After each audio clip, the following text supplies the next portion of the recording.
وہ جو نہ تھے تو کچھ نہ تھا، وہ جو نہ ہو تو کچھ نہ ہو، جان ہے وہ جہان کی، جان ہے وہ جہان کی، جان ہے تو جہان ہے۔ برادران اسلام،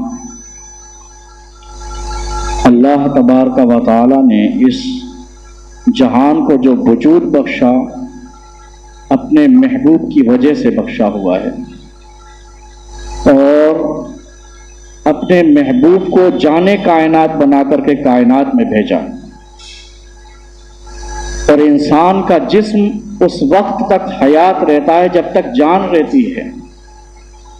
تو پتہ چلا حضور ہمارے وہ آج بھی موجود ہیں، آج بھی جانے کائنات بن کے حضور موجود ہیں، اس لیے کائنات کا نظام چل رہا ہے۔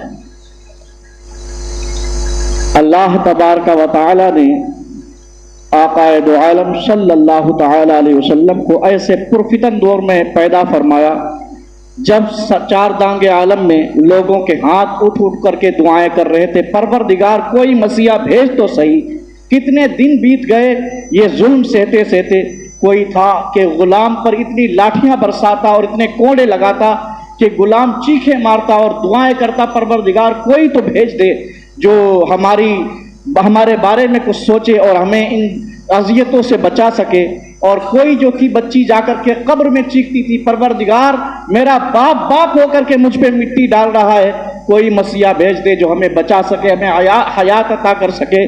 تو کہیں عورتیں ایسی تھیں کہ جو ابھی چند دن بیتے ہوئے ہیں شادی کے، شوہر مر گیا اور انہیں ستی کیا جا رہا ہے اور انہیں چیتا پہ بٹھا کے آگ لگائی گئی، وہ بھی دعائیں کر رہی، پروردگار کوئی تو مسیحا ہونا چاہیے جو یہ بات کہہ سکے کہ یہ چیز غلط ہے، ان کو بھی زندہ رہنے کا حق ہے۔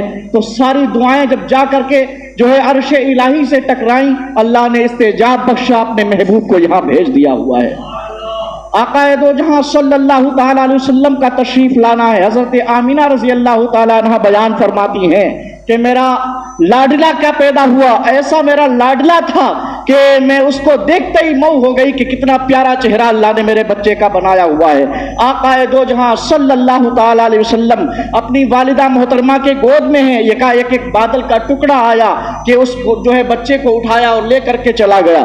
حضرت آمینہ کہتی ہے میں تو بڑی حیران و ششدر ہو گئی، ہاں یہ کیا ہوا، بچہ اتنا چودویں کا چاند سا چہرہ تھا اور ہماری گود سے کہاں چلا گیا ہوا ہے۔ لیکن وہ ابر چلتا چلا جا رہا تھا اور اس میں سے آوازیں نکل رہی تھی، آمینہ تجھ کو مبارک ہو، یہ آنے والا بچہ کوئی عام بچہ نہیں ہے، یہ تو سید المرسلین ہے، جانے کائنات بنا کے اس کو بھیجا گیا ہے، رحمت للعالمین بنا کے بھیجا گیا ہے، مالک کونین بنا کے بھیجا گیا ہے۔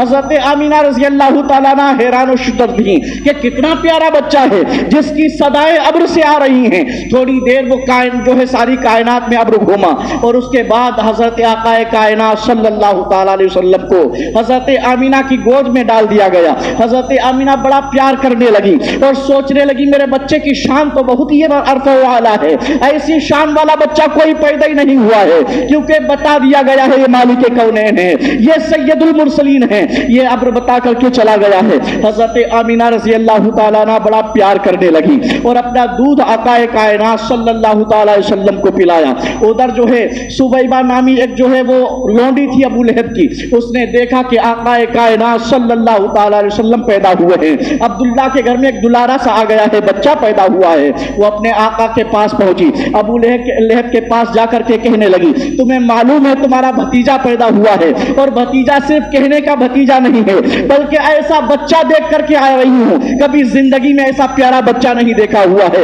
اتنی بات جب اس نے کہی تھی تو ابو لہب اگرچہ بدبخت شقی تھا لیکن اس نے جو ہے مارے خوشی کے اپنی انگلی کا اشارہ کیا، شہادت والی انگلی اٹھائی، کہا جا تجھ کو آزاد کیا۔ اتنی بات اس نے جو کی تھی، آقا کائنات صلی اللہ تعالی علیہ وسلم کی ولادت کی خوشی میں اپنی لونڈی کو آزاد کیا تھا۔ تو بیان یہ کیا جاتا ہے اتنا اصلی بدبخت ہونے کے باوجود جب اس کو جو ہے قبر کے اندر اتارا گیا تو بعد میں لوگوں نے اس کا حال پوچھا، کسی نے خواب میں دیکھا کہ تیرا حال کیا ہے، کہا حال تو بہت بدتر ہو رہا ہے، ہم پر عذاب پہ عذاب ڈالے جا رہے ہیں، لیکن جیسے پیر کا دن آتا ہے تو اس انگلی سے شہد اور